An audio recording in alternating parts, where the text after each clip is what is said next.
Walang ganyan for today's video. Hello everyone, this is RJ Van Alcaide Zamora from BS Ed 2A, and today we will be learning about the difference between teacher-centered and learner-centered learning. Okay, let's get it on! Walang ganyan for today's video. So let's start the difference. In a teacher-centered learning, focus is on the teacher. It means to say that all the things that are done in the classroom is focusing on the teacher himself or herself. In contrast to that, in a learner-centered learning, the focus is both on the teacher and on the student. Next, we have what the instructor knows.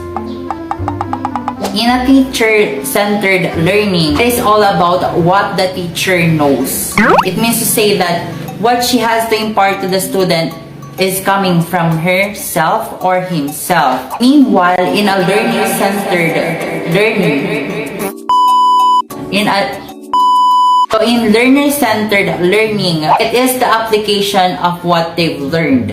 It means to say that in teacher-centered, it is the input. Meanwhile, in the learner-centered learning, it is all about the student's application of what he or she have learned. Next, in a teacher-centered learning, the teacher talks and the student listens. That's just it. In a learner-centered learning, instructor models and students interact with instructor and other students. That's how collaborative a learner-centered learning is.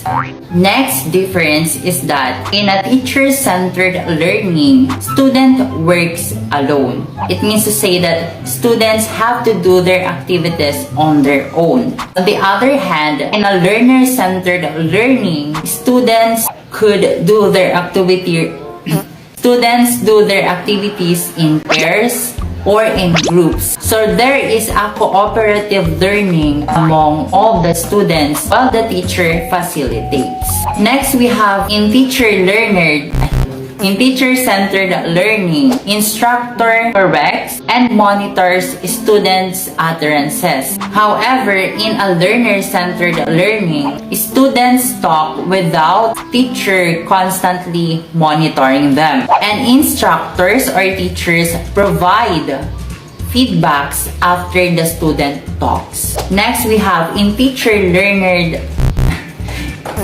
teacher-centered learning, instructor answers the student's question. While in learner-centered learning, students themselves answers the questions of the other students, using the teacher as an information source. Next, in teacher-centered learning, teacher chooses the topic. Meanwhile, in learner-centered learning, the students can choose topics that they wanted to learn. Next, we have teacher evaluates students' learning. It means to say that the teacher is the one who grades, who gives criteria on grading, and in charge of the grading system of the students. On the other hand, on the learner-centered learning, the students can grade the other students using the criteria provided by the teacher. And the instructor or the teacher also evaluates. So there is an evaluation of the students with the other students, and there is also an evaluation done by the teacher. Lastly, in a teacher-centered learning, the classroom is usually quiet. Quiet, as in, like that. Meanwhile, on a learner-centered learning, it is mostly noisy and busy. Because in a learner-centered learning, it is most likely that they are doing academic noise.